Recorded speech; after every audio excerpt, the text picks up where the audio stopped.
Good morning, all. Welcome to another exciting episode of AP US History.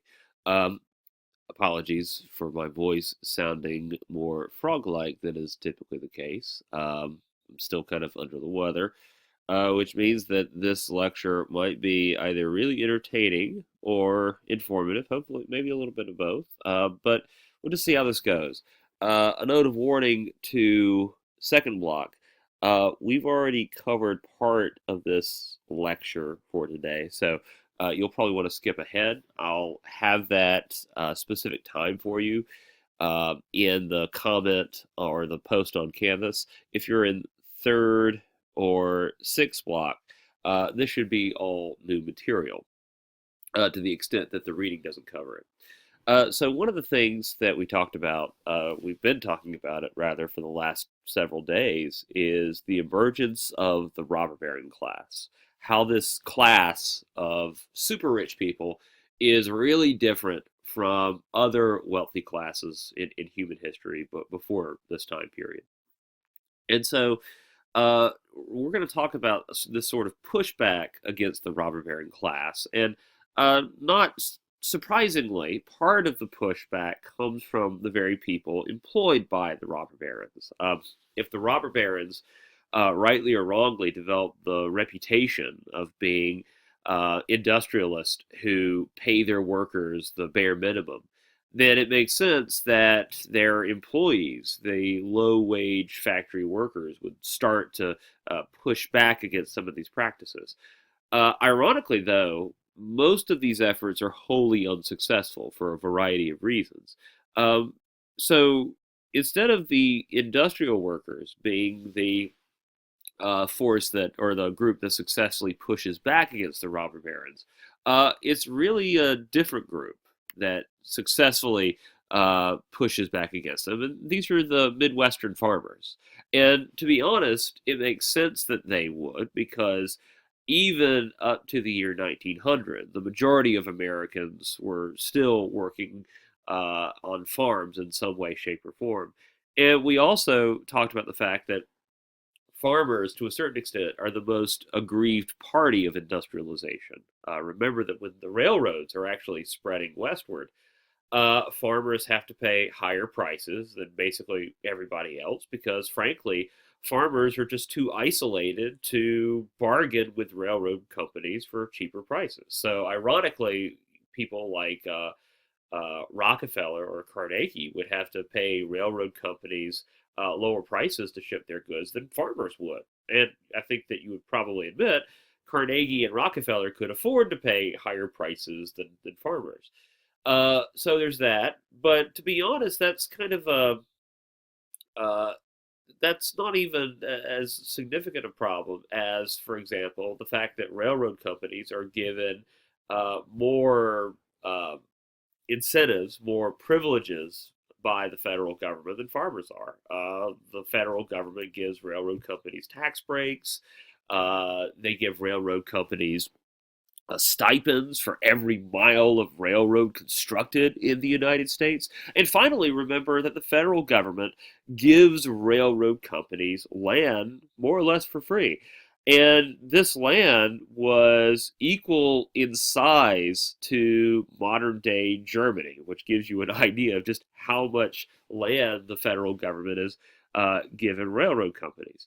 Now, certainly, the federal government has been somewhat generous to the farmers with the Homestead Act and other pieces of legislation, but not as generous as they were to the railroad companies. So just keep all of that in mind, because we've been playing out these underlying tensions, and later on in the lecture, we'll see them start to boil over.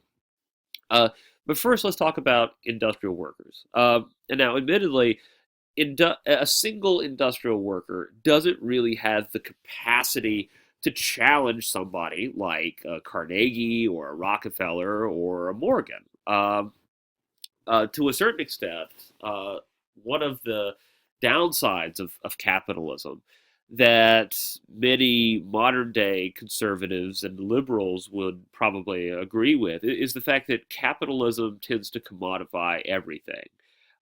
So the same invisible hand that is very effective at setting prices organically also sets prices to things that maybe we should consider as a society sacrosanct. So, laissez faire capitalism uh, commodifies the value of child labor, for instance, because children are considered to be a workforce that is much more adept at working in industrial conditions or in a factory setting.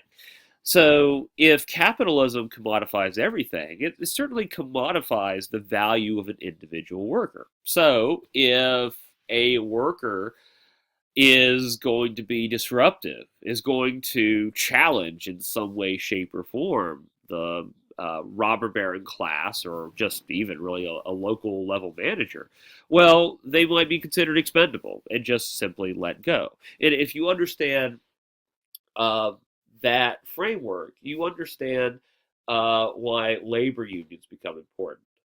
The idea of a labor union, of course, is that it's an organized force of workers that seek to collectively either stop working and maybe even surrounding work sites to effectively shut them down.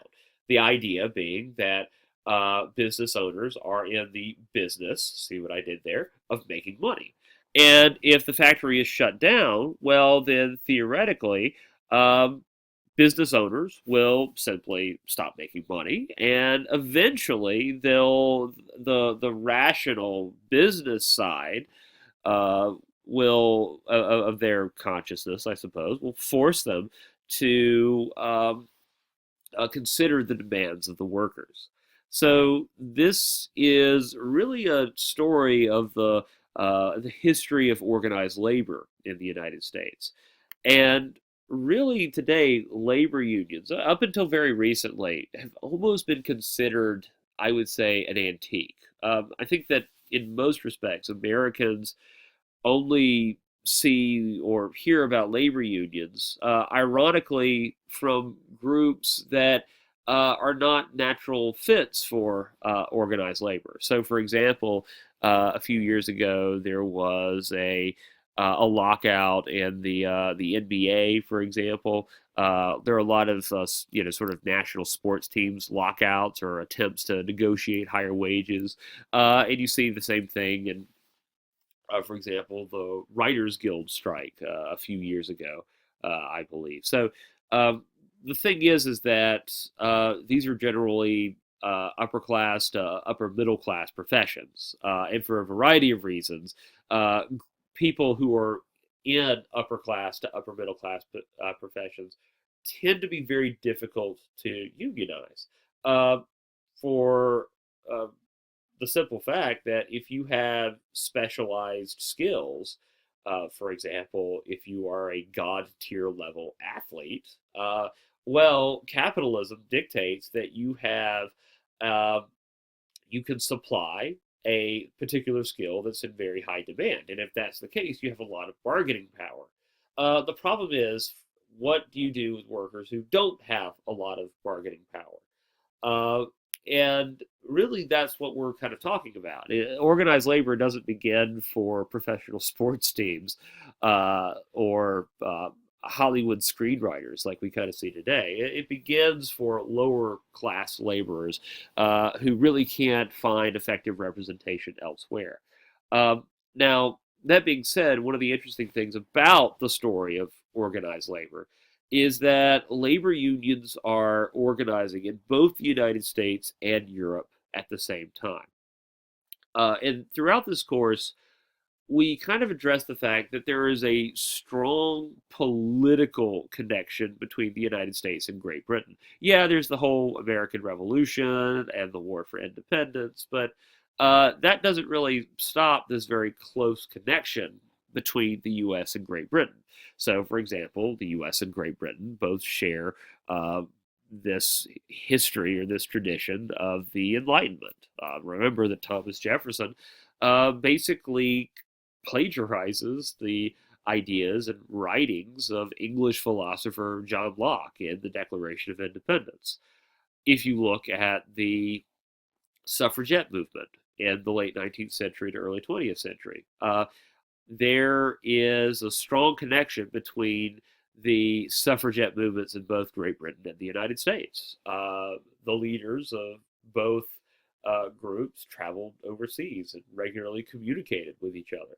And women got the right to vote in both the United States and Great Britain at roughly the same time. In other words, separated by, I think, just a few years, actually. And actually, you could also argue that the abolitionist movement itself was a transatlantic phenomenon, where abolitionist leaders in both Great Britain and the United States regularly communicated. What you find, however, is that if you compare the labor movement in Great Britain and the United States, the outcomes of those movements are very different. In Great Britain, for example, as well as in most European countries, trade unions actually form the foundation for left-leaning progressive political parties.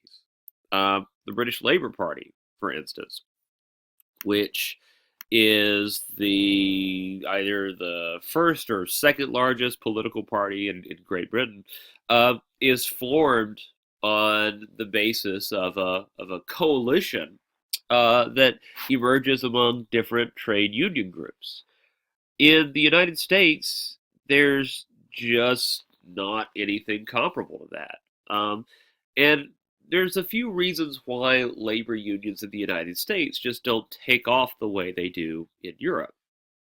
Um, Part of it is that, and this is a reason that's not on the slide, but part of the reason is that in Europe, you have a lot of people and not a lot of land. In the United States and in North America more generally, you have a lot of land with not very many people. And remember that most people who are immigrating to the United States want to do so because they want to own their own land.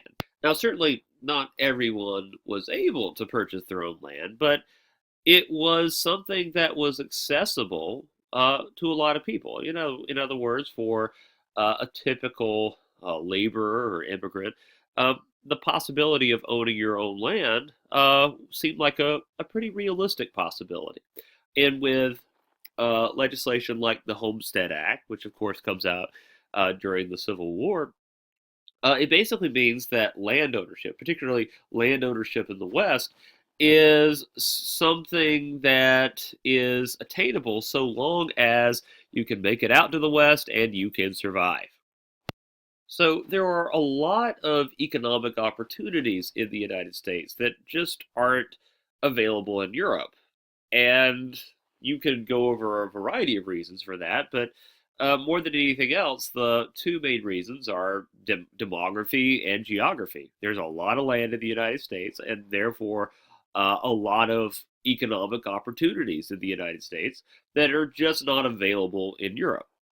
So what this means is that while employers in the United States, we'll say robber barons, etc., while they could be nasty to their employees, they couldn't be as nasty as, for example, employers could be in Europe. Because if you were fired from a factory job, or let go, or whatever else, uh, there was a high likelihood that you could find employment elsewhere in general.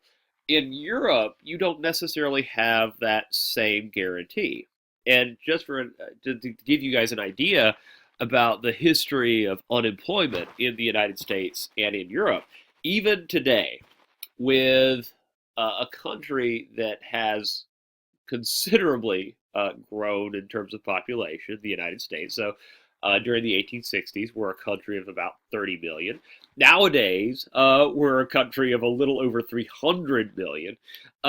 We've kind of caught up to Europe to a certain extent in terms of population. But even with all that being said, if you look at the recent recession in 2007, we acted like the apocalypse was nigh when our unemployment hit roughly 10 to 12%.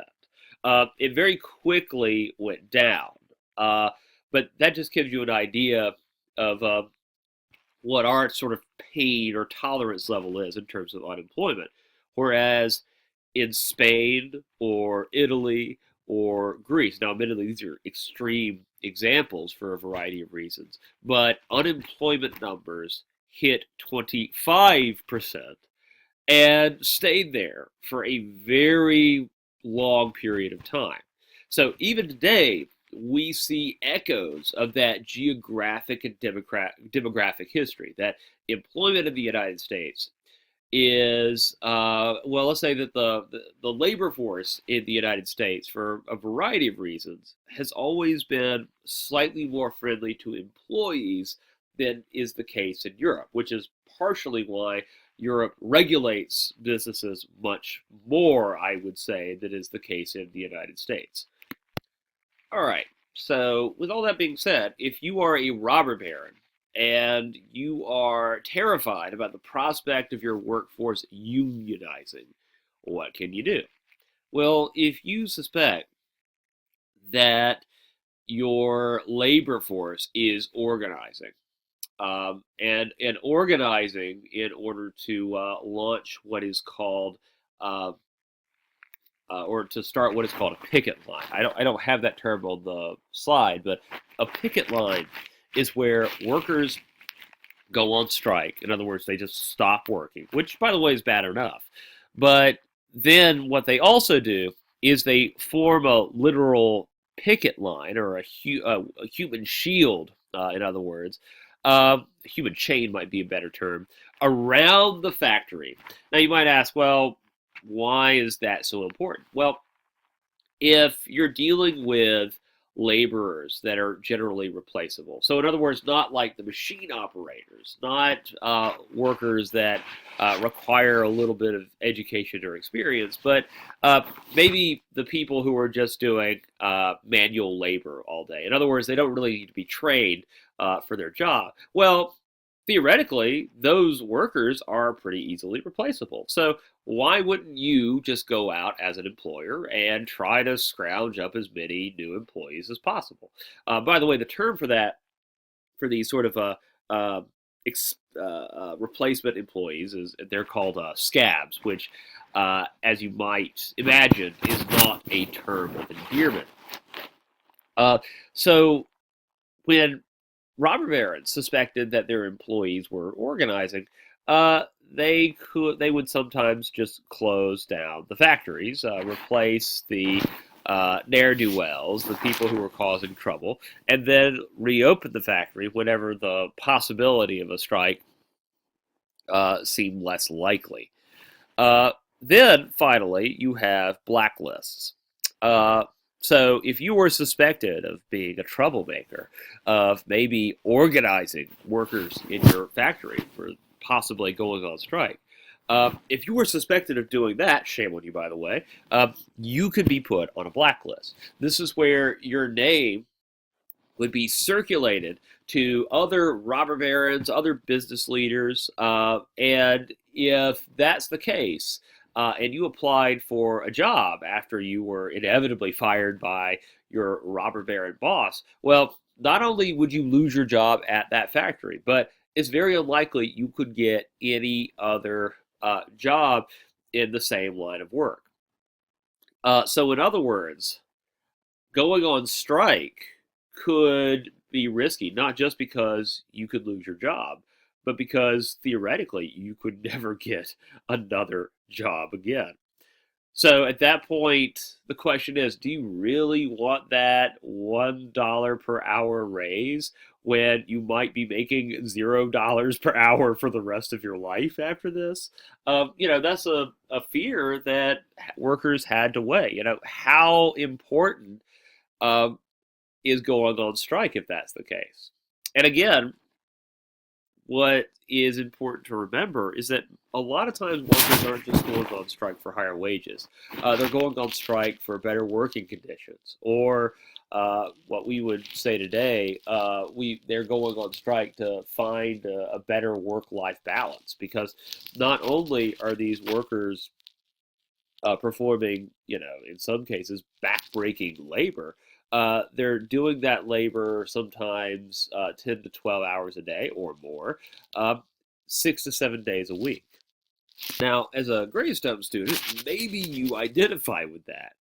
But the question you've got to ask yourself then is, if I have to work 10 to 12 hours a day or more, how much of a life do I really have? At that point, are my parents, is my significant other, are my kids, are they more or less just pen pals or acquaintances that you sort of wave hello to in the morning and wave goodbye to at night?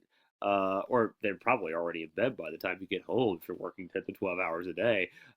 So the question is, what does that do to a person? Particularly in this era that we call the Victorian era, which is, by the way, another sort of transatlantic interaction. Part of the Victorian era, by the way, is this enshrinement of middle class virtues, and part of these, some of these middle class virtues include this idealization of home and hearth. These very sort of traditional values, where, and by the way, a reinforcement of what we would call the cult of domesticity. But this is where, by the way, the idea of romantic marriage becomes more popularized in both the United States and Europe. Most notably, Queen Victoria marries her first cousin, Prince Albert, out of romantic attachment, not for political convenience. Now, yes, I know what I just said. Marries her first cousin out of romantic attachment. That's another story. If you have questions about that, ask Mr. Honeycutt. You're welcome, Mr. Honeycutt. Uh, but suffice to be said, there's this idea that family life is important. But at the same time, the economy is commodifying everything, and even commodifying family life to a certain extent. And I think that's something that we can't forget. If you are working on a farm, for instance, in the Midwest, uh, your co-workers, I'm doing air quotes over here, are your spouse and your kids. Um, in other words, you have the opposite problem. You're probably sick of them because you spend every waking moment, working with them out in the fields. But in industrial America, yeah, suddenly you go from a world in which family is everything, and I don't just mean emotionally, but it's your economic backbone of your life, but also the nation itself, to a system in which the family is kind of under attack to a certain extent. Additionally, you have yellow dog contracts. Uh, these are contracts which employees had to sign that stipulated that it is a fireable offense to join a labor union. In other words, not only could you be fired merely for going on strike, but if you join a labor union at all, you could be fired out of hand. And additionally, we should mention the fact that the federal government, wasn't really a neutral actor here. Um, so governments tended to side with many of the robber barons and big businesses. So, for example, what courts would sometimes do is they would oftentimes interpret employment agreements in the employer's favor. Also, if you had a very long and painful strike, uh, where striking workers would go and form picket lines and shut a business down for a very long period of time, very often what courts would do is they would issue an injunction. An injunction is a special type of relief in the United States, where usually, by the way, when you sue somebody, you're asking for damages. In other words, you're asking for a certain amount of money to cure the damage that has been done to you or your business. Uh, an injunction, though, is something different. An injunction is a legal order issued by a court that prevents a party or a person or a corporation from doing something. So, in this case, courts would often issue injunctions to prevent labor unions from going on strike or to uh, stop strikes that were currently ongoing. One of the things that we can't underestimate, though, about labor unions is the fact that they were associated very early on with radical political movements.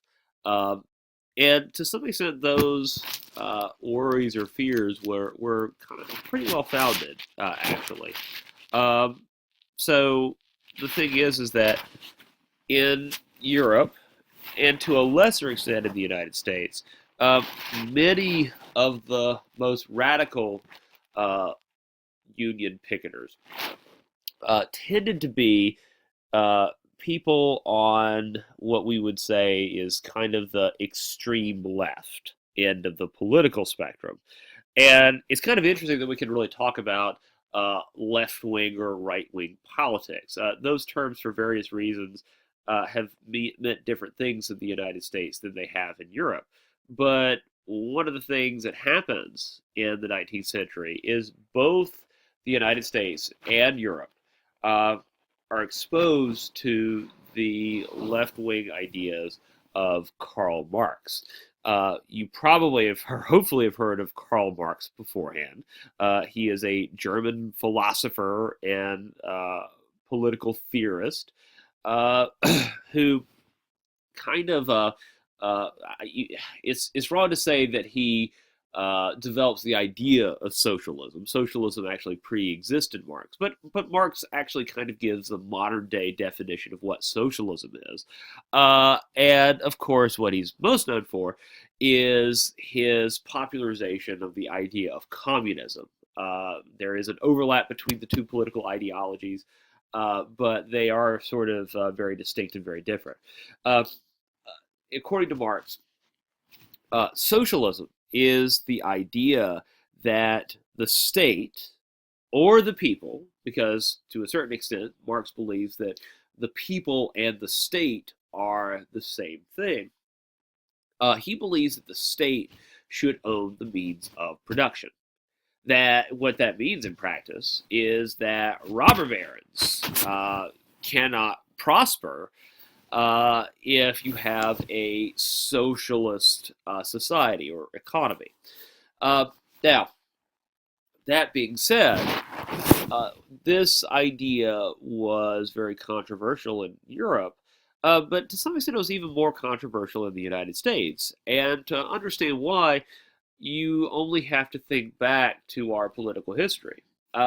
So you have a political ideology, sort of Marxism, I suppose, that believes that the state should own the means of production. That the state should be involved in not just some parts of the economy, but in all parts of the economy. Remember that the United States was founded by pushing back against state intrusion into the economy, into law and order, and it kind of shows when you look at the political philosophies of the two major parties.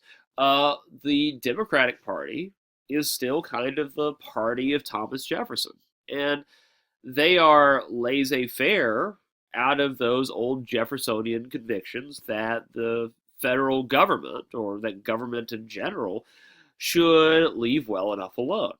Republicans, on the other hand, weren't quite so high minded in their political principles, but they were laissez faire capitalists because they thought it was simply better for the economic well being of the nation. But you notice that both parties are capitalist and laissez faire capitalist in their orientation. So the idea of Marxism was very foreign to them. And the thing is that many of these political radicals found that labor unions were a very effective way of presenting their ideas. And we'll kind of see how that actually backfires in the Haymarket strike in Chicago in just a little bit. Uh, the other problem, though, that labor unions have is that labor unions should theoretically uh, unify and let's say they should form based upon the alliance of low wage factory workers from all walks of life. Uh, the problem is that many union workers uh, could also be very prejudicial against union workers of different racial, ethnic, and religious backgrounds. This applies specifically to the Chinese. So you might sort of remember that you had in the 1840s and 50s fears of low wage Irish laborers taking the jobs of Americans. Well, in Western states, fears of Irish laborers are replaced by fears of Chinese laborers, particularly in the railroad industry. So this is partially because when workers would organize to protest, uh, capitalists like Leland Stanford would openly hire Chinese laborers as a way to replace disaffected workers.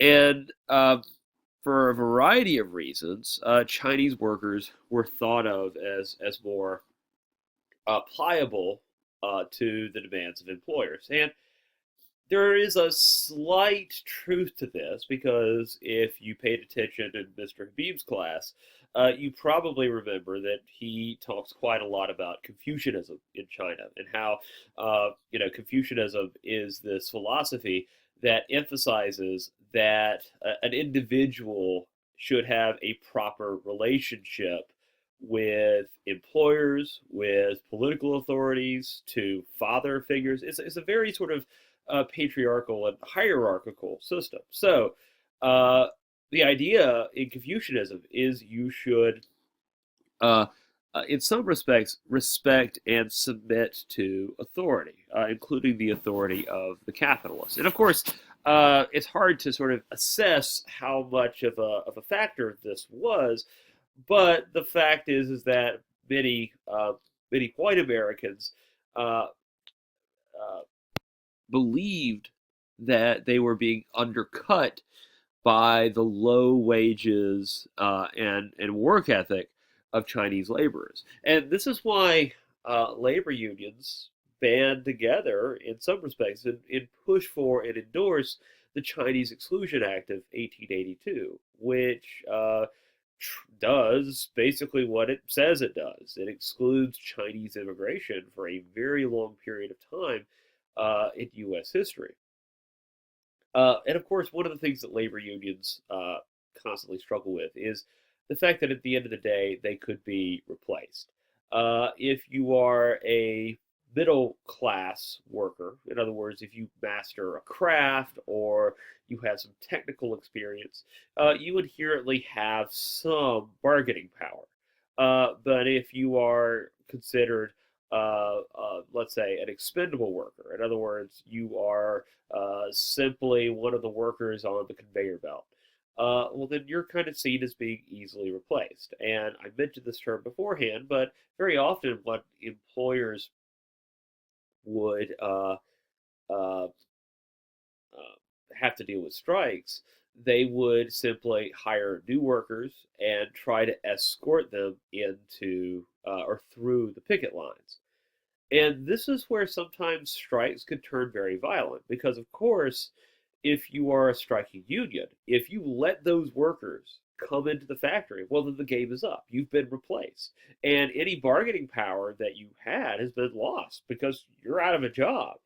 So the only thing that workers could do in that scenario is, in some respects, use force. See an example of that in very gory detail when we get to the Homestead strike in the 1890s. you could see the complicated history of labor unions from the very outset. One of the first major confrontations between management and labor was with the Molly Maguires. Uh, the Molly Maguires were a labor union, but that might be phrasing it a bit generously. The Molly Maguires had attributes of being almost a crime ring, debatably sort of a pseudo terrorist organization. I know that might seem extreme, but I'll describe some of their actions, and you can be the judge as to what the Molly Maguires actually were, a legitimate labor union or let's say something else. So the Molly Maguires were miners in western Pennsylvania of mostly Irish extraction, either Irish immigrants or maybe first generation Irish immigrants. And they tended to be kind of close knit, and they absolutely dominated the National Miners Association. But also, when they didn't like a particular foreman or manager of a mine, uh, they would attack and murder this person. And this wasn't just a one off. They would use violence and intimidation rather than just a picket line to push for better wages, better working conditions, that kind of thing. Uh, Now, what happens is that at that point, any debate on higher wages or working conditions kind of goes uh, to the backside. And instead, the leaders of the mining corporation become concerned with just simply pressing criminal charges against the ringleaders of this organization. But the problem is that many of the other workers are either sympathetic to the Molly Maguires or they are terrified of them because these are mostly workers that come from the same community. Often they have kinship ties with one another, and so there's a hesitance to rat out other members of the community, and that's where Alan Pinkerton steps in. So Alan Pinkerton was a actually a Scottish immigrant who arrived in Illinois, I think in the 1830s, and he sort of followed his variation of the American dream and opened up a saloon. Well, I don't think that he was necessarily a great saloon owner, but you can kind of tell he's sort of this big burly guy. He found that he was actually very good at throwing out, let's say, uh, uh, unruly patrons of his bar. Uh, and also, I think, make sure I'm getting the story right. Pinkerton is that person who just can't stand seeing somebody do something wrong and get away with it. Well, apparently, as when he was the owner of a saloon, somebody stole, I think, a few barrels of his, uh, and for many of like the robber barons or the great corporate tycoons, they might just write that off as the cost of doing business. Not Alan Pinkerton. He basically stops everything in order to investigate the crime of the missing barrels. And he actually discovers who did it. And he actually discovers he's very good at as a detective. And in fact, not only is he good as a detective, he's also good at managing other detectives. He actually founds and creates, I'm not sure if it's the first, but certainly the most successful private detective agency in the United States. And is an organization that bears his name, the Pinkertons. Pinkerton becomes so successful at his job that he later becomes a close friend and confidant of Abraham Lincoln. And in fact, he is charged with basically providing Lincoln's security detail. Because remember, we don't really have a secret service. We also, by the way, don't have a central intelligence agency. So if you want to protect the president with anything more than just like one or two Marine sentries, you would have to basically privatize it and hire protection from the outside, which sounds kind of strange, but that's just kind of the way things were. Additionally, though, uh, Pinkerton's intelligence gathering ability also meant that he was charged with performing wartime reconnaissance during the Civil War. In other words, in some respects, Pinkerton played the role, or Pinkerton and his organization, rather, played the role of the Central Intelligence Agency during the Civil War. So when you have this outbreak of labor union violence, or rather, let's just say, when you have the series of attacks by the Molly Maguires, uh, what happens is that the mine owners hire Pinkerton and his organization. And Pinkerton, in a very sophisticated way, has one private detective basically infiltrate the Molly Maguires.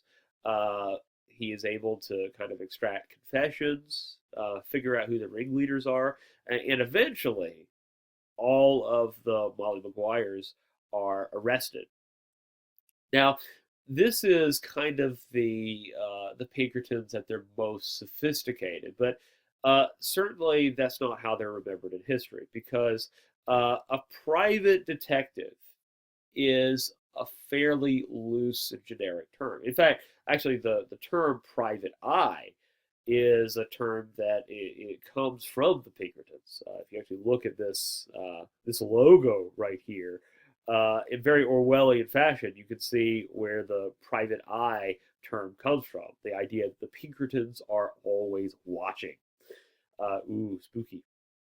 But the fact is that in most cases where the Pinkertons are famous in U.S. history, it's not because of their good detective work, but because of their role as strikebreakers. When business leaders wanted to break picket lines, they would hire the Pinkertons. And the Pinkertons became known as this rent-a-cop organization. But in fact, they're a little bit more than that. Not only were they a rent-a-cop organization, you could argue that they are really a rented army. Uh, by the year 1900, the Pinkertons have more private detectives employed by their organization than there are soldiers in the United States Army. Now, arguably, that could say more about the small size of the U.S. Army than about the Pinkertons, but we're talking about this massive organization with a lot of force, it has to be noted. And so when push comes to shove, if a strike absolutely has to end, in other words, if you absolutely need to break a picket line to get workers or scabs to work in your factory, the Pinkertons are who you turn to. It should be noted, however, that one of the counter arguments that you can make about the Molly Maguires being considered a labor union is the fact that the Molly Maguires are really small. For labor unions to really be successful and therefore to be considered a labor union, they need to be of enough, they need to be large enough so that they can conceivably picket and apply pressure to a fairly large corporation. And the Molly Maguires certainly didn't have that type of power, and debatably, that's maybe why they turned to very extreme tactics to achieve their results. So maybe the Molly Maguires are not the best case study of the first act of, as the first maybe major action of a labor union. However, in the Great Railroad Strike of 1877, we have a very different story. If the Molly Maguires were small, parochial, and confined to really a few communities in western Pennsylvania, the Great Railroad Strike of 1877 is the first national strike. And you could argue that it's a reaction to the Panic of 1873. It is important to remember that economic panics are not just, single day events. A panic is not the economic equivalent of being hit by a bus. It doesn't just happen on a particular day and time. It takes a while for a panic to emerge, and it also takes a while for the effects of that panic to be really felt. And that's certainly the case in the Panic of 1873. So what happens is, of course, you have this massive stock market sale-off, and because the railroads are, the companies who are most sensitive to the stock market, it also means that railroads are struggling to make a profit. So the problem that railroads have is, of course, they're trying to figure out what are some expenses they can cut to reduce cost, and therefore to maybe maximize profits, or really to get profits at this point, because at this point they're kind of losing money. So remember that railroad companies are very good at measuring their costs, and they know that the most expensive single asset that they have as a corporation, or as corporations, are employees. And by the way, that's still true to this day. If you look at most any business, the single most expensive thing that they pay for from a cost perspective is typically employees, which is why economic panics become very tragic. Businesses grow and expand because of their workforce, because your workforce is directly correlated to what you can produce. At the same time, though, employees are the single most expensive thing that a business has. So employees are responsible for growing businesses. At the same time, they're often the first thing, the first thing that are cut in the event of an economic panic. And that really applies to the Panic of 1873. So you have lots of layoffs, and theoretically more layoffs coming. Also, what's happening is that those employees who are not being laid off by the railroads are finding that their wages are cut. Because remember, if you're going to properly monitor, or let's say maintain railroads, you still have to have a minimum number of employees. So you see a lot of wage cuts.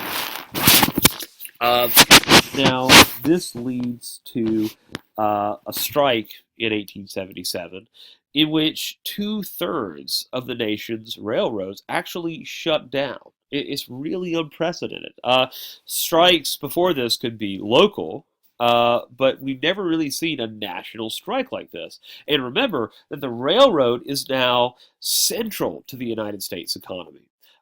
In other words, if you shut down the railroad, you also shut down the economy. So, uh, what happens is that um, not only do you see walkouts and demonstrations, you also see in some states, I think most notably Maryland and maybe Pennsylvania, you also see some widespread rioting. Uh, and these riots lead to the vandalism of businesses, and eventually Rutherford B. Hayes is put under pressure to call out the National Guard to deal with violent striking workers. And what happens is that you have a series of confrontations between uh, basically soldiers and strikers. And this leads to not only the strike of 1877 being very destructive in terms of property, it also causes a lot of deaths. Over 100 people die in the railroad strike of 1877. In other words, it seems more similar to the New York draft riots of 1863 than, say, to the Molly Maguires of just maybe a few years ago. And what kind of happens is that um, maybe if you are uh, living in the cities where these strikes took place and you're a factory worker, maybe you have some sympathy for the striking workers, but very often middle class people, upper class people, and people in the countryside, um, they don't really have a lot of sympathy for the strikers. They also don't necessarily have a lot of sympathy for the federal government. In other words, people certainly aren't excited or thrilled with the idea that the government is basically calling out troops to put down demonstrations. But at the same time, there's not a lot of sympathy for the labor unions. So, in other words, the unions have a kind of an image problem, and also the problem with these early demonstrations is that if you're trying to coordinate a national strike, that's really hard to do without some type of bureaucracy or leadership. This is one of the ironies of the Gilded Age is that we talk about everything bureaucratizing during this time period. Corporations, the government, that kind of thing. Well, labor unions kind of emerged to resist the power of government, the power of corporations, excuse me. But in some respects, the only way they can do that is by themselves bureaucratizing as well. You do see some early attempts to consolidate unskilled workers, I guess we could say, into labor unions with the National Labor Union. Again, the name's not particularly original. But the National Labor Union, interestingly enough, really didn't focus on higher wages per se. At least that wasn't their central goal. Again, remember that wages are not necessarily the end all for workers. It's more generally about quality of life, and of course, wages can play into that. But realistically, a lot of workers are just thinking, "Man, if I'm working 12 to 16 hours a day, I don't really have a life to live outside of my job." So the National Labor Union tried to campaign for the creation of an 8-hour workday. And actually, this is kind of where that concept comes from. The idea that labor should be in 8-hour blocks, which is kind of for most salaried employees is kind of the baseline. Nowadays, most workers are considered full time if they work on average 8 hours a day. Uh, Now, that being said, they do actually make some progress on that point. In 1868, the federal government enacts an 8-hour workday for all federal employees. Now, admittedly, there aren't that many federal employees, but this is sometimes the power of government is not just important for what it can do, but because of the example that it sets. So the idea is that if the federal government creates this 8-hour benchmark, then maybe other corporations or organizations will follow suit. Uh, so that's kind of the pinnacle of the National Labor Union's success. But remember when I talked about the Chinese Exclusion Act? So this is the organization that also pushes hard for that. And to be honest, you could kind of argue that Chinese workers would have probably possibly agreed with a lot of the points raised by the National Labor Union. But at the very least, you are kind of offending groups who broadly might agree with your overall goals. So the National Labor Union kind of loses a lot of its clout uh, by about the 1880s. On the other hand, we have the Knights of Labor led by Terence Mustache. I mean, sorry, Terence Powderly, though that is an amazing mustache. And even though you couldn't see the guy's mouth, obviously, he has this reputation of being this very charismatic speaker, very intellectual. Um, which, if you consider the stereotype of a lot of labor union leaders, and maybe you don't have a stereotype in mind, but they're generally depicted as being very kind of aggressive, kind of unpleasant, swarthy sort of individuals. Rightly or wrongly, that's kind of the stereotype that emerges in both the United States and Great Britain. Terence Powderly wasn't that. He's a very unlikely labor union leader. He is a dedicated intellectual. The problem with intellectuals, um, And I say this with some frustration or some guilt here because I guess that a lot of teachers, I suppose that we are considered part of the intellectual class. Well, I guess we're sort of intellectual light, so to speak. But the problem with intellectuals is that we don't just care typically about results, we care about doing the right thing in the right way. So, by the way, you know, some of you guys might say that that's laudable, that's admirable. That it's not just important to get the right result, but that you go about getting that result, whether that's higher wages, whether that's an 8-hour workday or whatever, that you attain that goal using the morally appropriate means. So the problem with that is that Terrence Powderly hates strikes. He organizes laborers who are both sort of skilled and unskilled, but he believes that he can put pressure on employers not by organizing strikes, but maybe by the sheer power of his own eloquence, which was maybe just a little bit naive.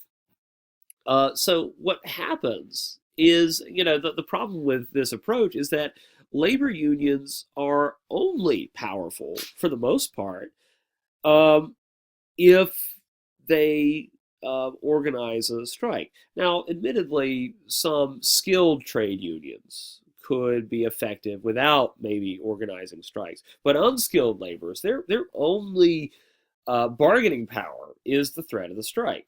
So, in other words, the Knights of Labor, led by Terence Powderly, believes that unions are great, but they should never strike because striking is bad. So you can kind of tell that Terence Powderly is somebody who's not a very effective union leader, and the power of his union declines very rapidly after the railroad strike of 1877.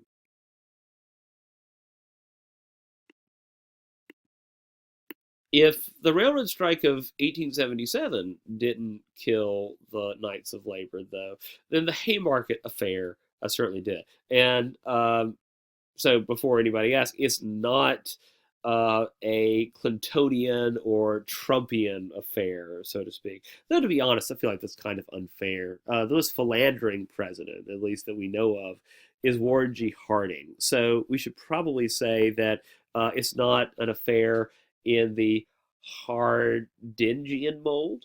That doesn't really roll off the tongue, but more, by the way, on Warren G. Harding a little bit later. But it's not that type of affair. Actually, the phrasing is kind of unfortunate because it's a little more explosive than that type of affair, quite literally. So, in 1884, there is a Knights of Labor strike outside the International Harvester factory in Chicago, Illinois. Workers are, I think, trying to protest against working conditions. They want higher wages. In other words, a fairly typical list of union worker demands. And at first, the strike itself uh, seems fairly tame. You have a lot of speeches, rallies, that kind of thing. But the thing with riots, and unfortunately, I have to say that in 2019, this is something that you guys are probably more familiar with now. The thing about riots is that with riots, with demonstrations, you sometimes attract the very best people, people who believe passionately in their convictions, and oftentimes the very worst people. And sometimes, interestingly, or I should say confusingly, strikes and riots can lead to the very best people becoming the very worst people. I mean, if you passionately believe in something, if you believe that you're right and your opponent is a defender of evil or a Satanist or something, well, then you might, if you feel like you're facing evil, what do you do? Or what can you do? What is a morally appropriate course of action? Well, in either case, uh, in the Haymarket strike, you have other groups more radical labor groups that also attend these rallies. And one thing to kind of keep in mind is that in the Midwest, in areas like Illinois, Wisconsin, Minnesota, you see a lot of immigration at this time period coming from places like Germany, in particular, Scandinavia, Northern European countries for a variety of reasons, actually. But in the case of Germany, what's going on is that in the 1870s and 1880s, German Chancellor Otto von Bismarck launches what is called Kulturkampf, which is called culture war, in which for Catholics, but also political dissidents more generally, are basically prosecuted or at the very least alienated and excluded by the state. Well, a lot of those immigrants decide to vote with their feet and leave Germany, which is just fine with Bismarck. But it also means that for many of these political radicals, including, by the way, certain Marxist and socialist groups, many of them immigrate to the United States. And uh, they will organize in small groups. I guess you could call them labor unions.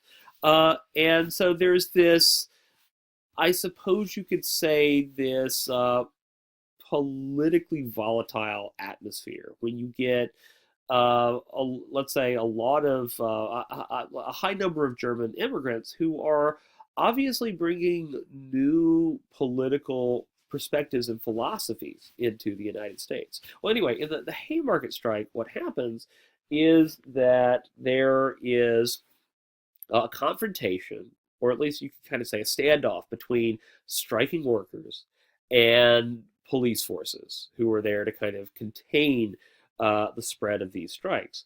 Well, what happens apparently is that in um, as the situation becomes more and more tense, a bomb is thrown into the crowd by admittedly an anarchist sort of extreme left wing group, but a bomb is thrown into the crowd and kills 7 people. Uh, so what happens with the Haymarket affair is, at the very least, you can say that the Molly Maguires were, let's say, they committed violence, but they committed violence against people who were really responsible for their grievances. Whether those grievances were, let's say, valid or not is a different question, but they committed violence against the people that they had a beef with. With the Haymarket affair, you just see a bomb thrown into the crowd and it, explodes. And the thing with bombs is that they're pretty darn indiscriminate about who they kill.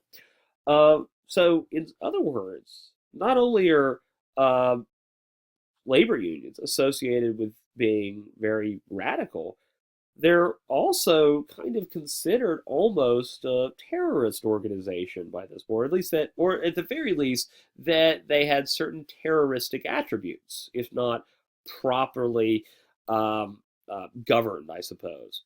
Uh, so in Illinois and in parts of the Midwest more generally, you have this anti-German as well as anti-union and kind of anti-socialist hysteria, where it seems like they all kind of overlap. Now, the fact is that this was the responsibility of a group of more or less troublemakers. But the thing is that it goes back to that fallacy of the hasty generalization.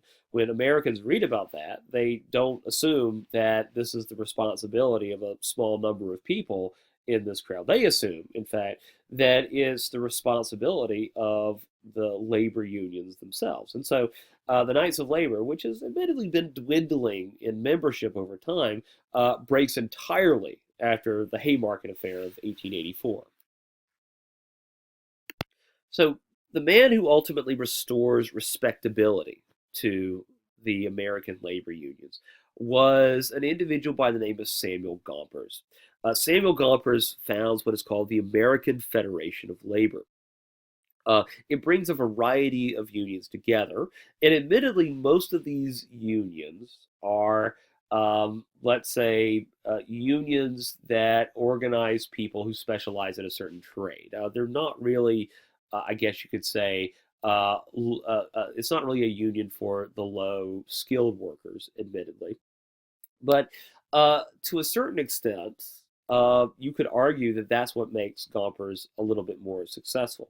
Because what Americans feared, not just like the robber barons, but what a lot of ordinary Americans worried about with labor unions is their radicalism. That for somebody like Terence Powderly, it wasn't just enough to seek higher wages or better working conditions. He had certain political goals that he wanted to accomplish. He was an out and out socialist. And again, this is certainly not intended to be a conversation on the merits of socialism. I know that many of you probably have strongly held opinions on that one way or the other, and that's perfectly fine. What I'm simply saying though is that socialism in 1870 or 1880 or 1890 is a very different thing than socialism is in the United States today. I mean, we talk about socialism being controversial today, for instance. At the very least, we're kind of exposed to it, and arguably, there is recent historical precedent to suggest that maybe socialism provides something that capitalism just doesn't.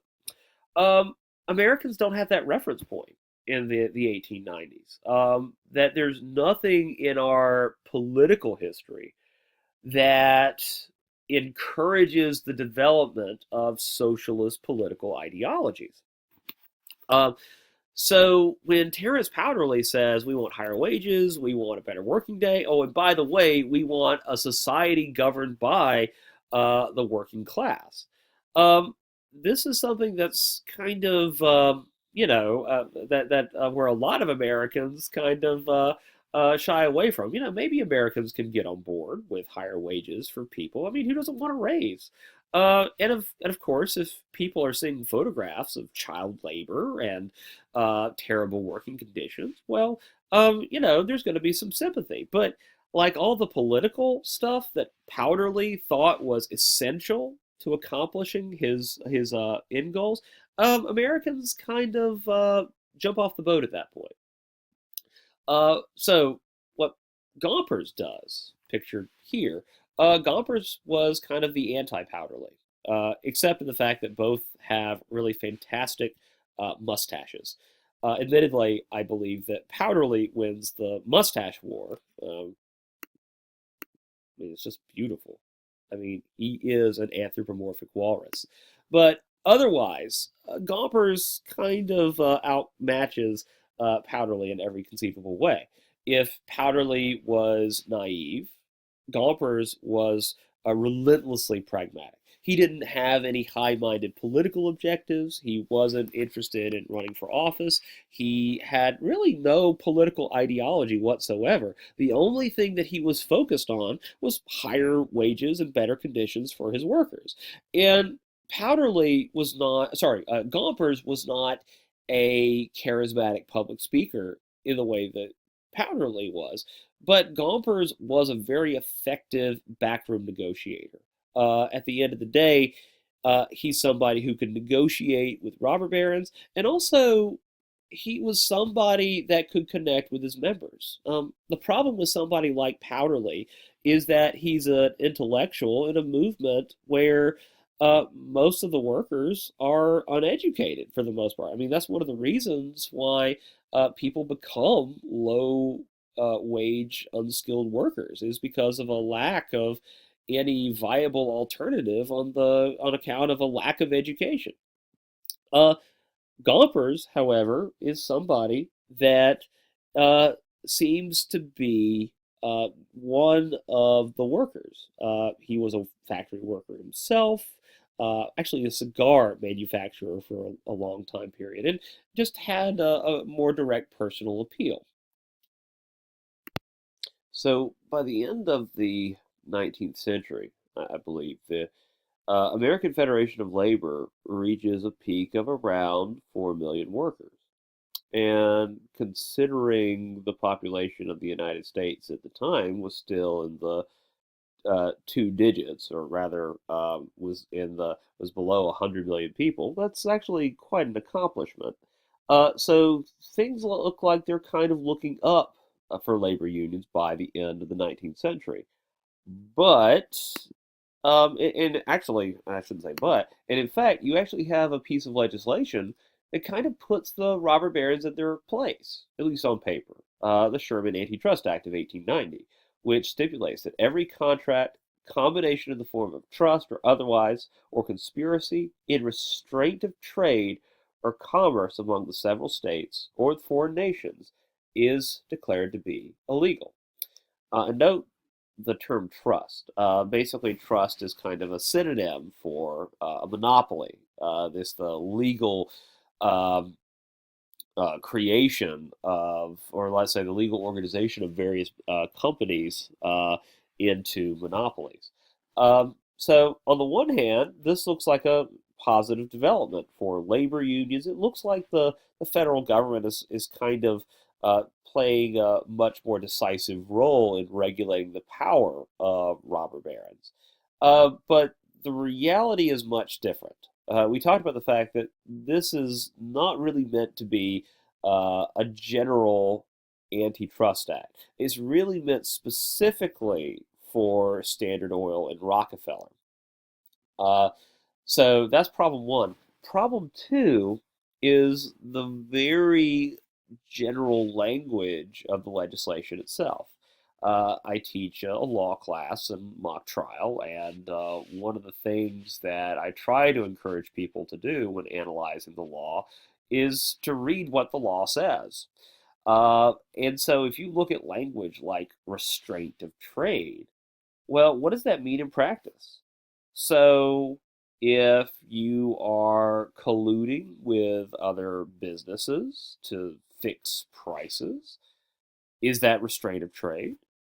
If you are colluding with workers to picket outside of a factory to shut that factory down, are you restraining trade?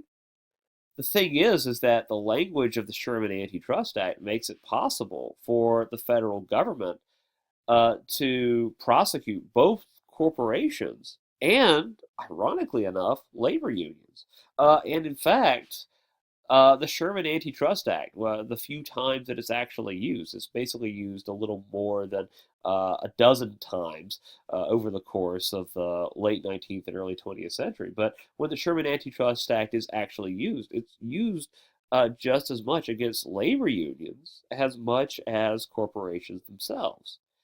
And despite the growing respectability of some labor unions, you also see violence continue. And this can be seen kind of climactically in the Homestead Strike of 1892. Uh, so, the Homestead Strike of 1892, ironically enough, occurs in the factory of Andrew Carnegie, the one person who tries to categorize himself as the good robber baron. The robber baron with compassion for his workers.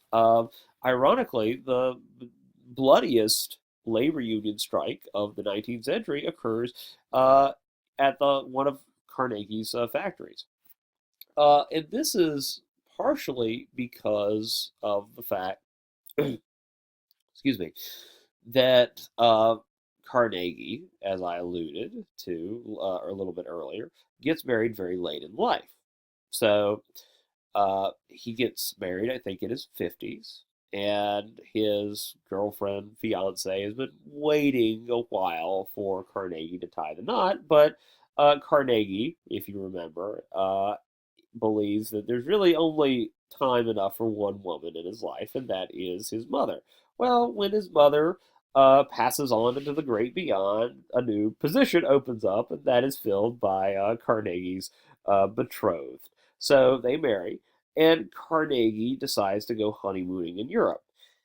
It's hard for us to imagine this, but believe it or not, honeymoons back in the 19th century were a much bigger deal than they were in the 20th or 21st century. I know we have all of these reality shows about weddings and that kind of thing. Say yes to the dress, blah blah blah. So the reality is that during the 19th century, weddings were, let's say, less glamorous than they are today. But honeymoons were far more impressive than they were in the modern era.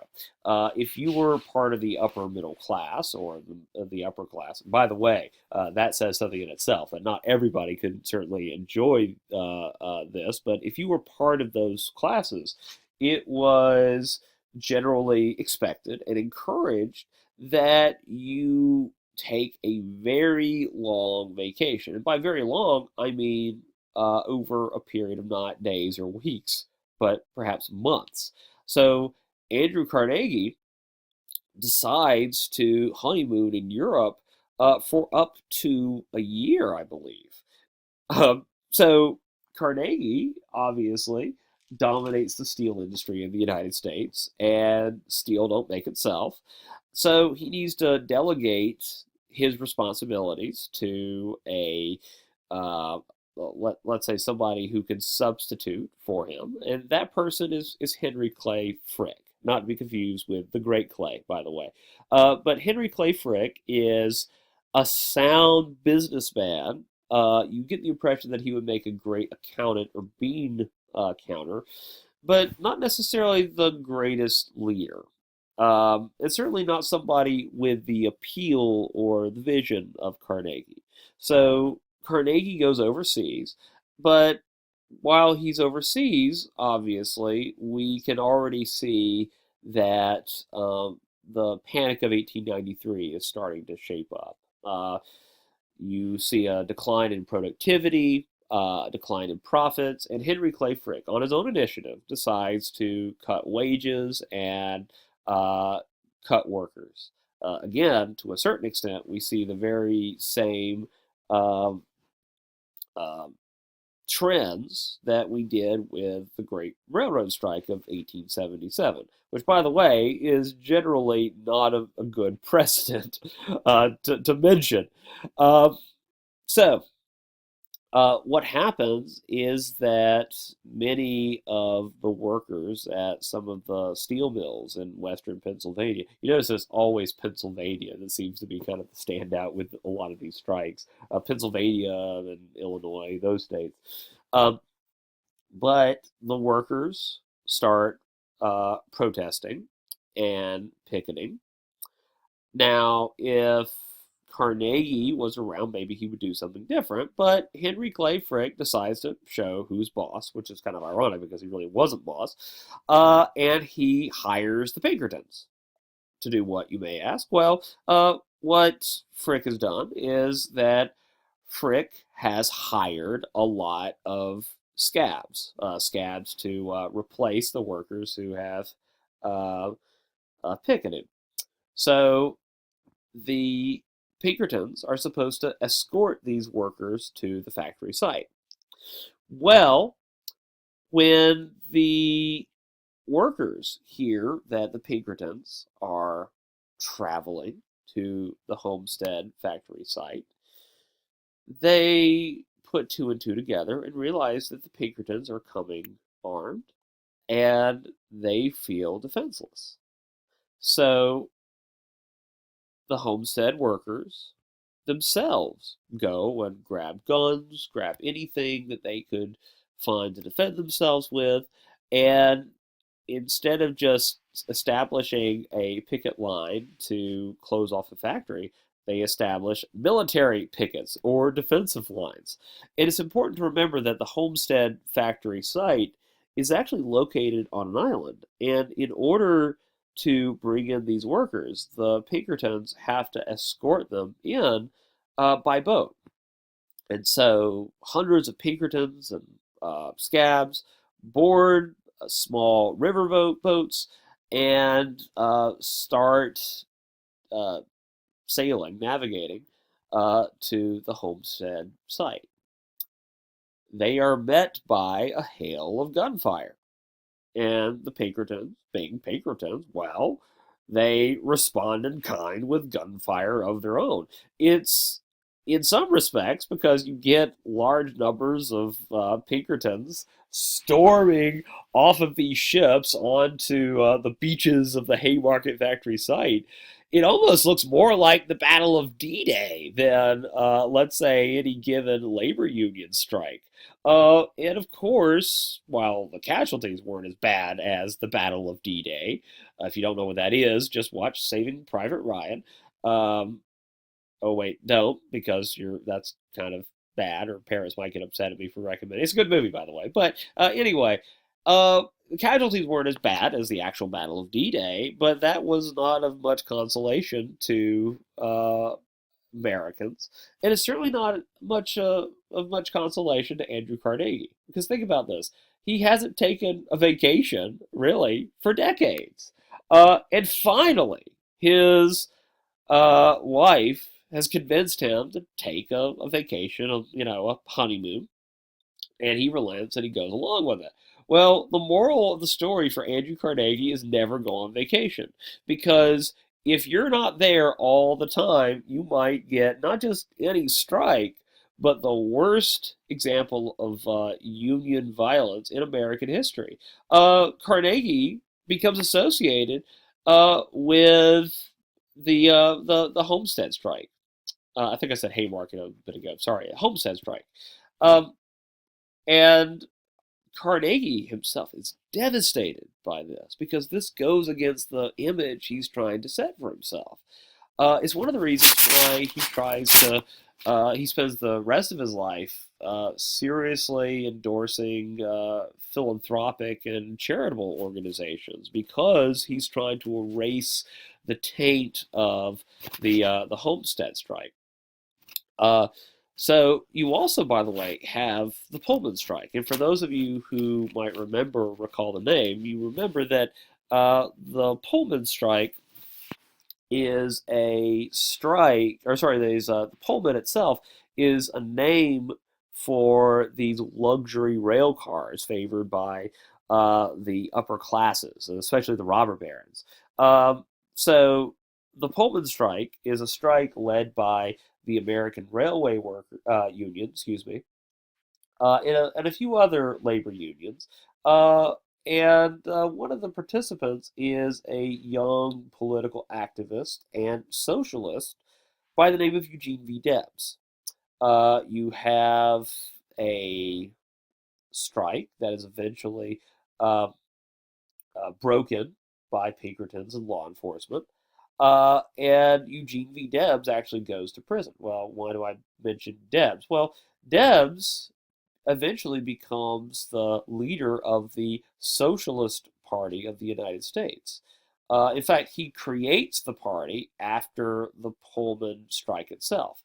And you have to remember what the optics of the Pullman strike are.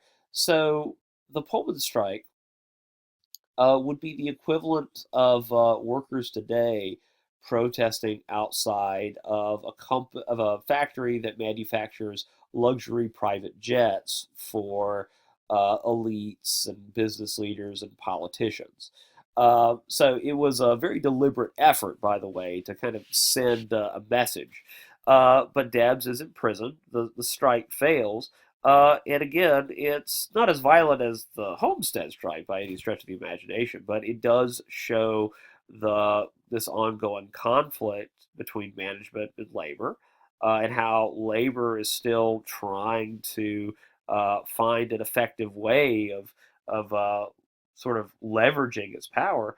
It also shows the association that radical political groups have with labor unions. Debs is a striker, but eventually he becomes a major leader within the socialist movement in the United States. But again, labor unions themselves, while we talk about them, need to talk about them, uh, to be honest, they're not as historically significant or as successful, I should say, as another group. And of course, I'm referring to farmers, specifically farmers in the West. And that will be the subject for our next lecture. Have a great day, guys.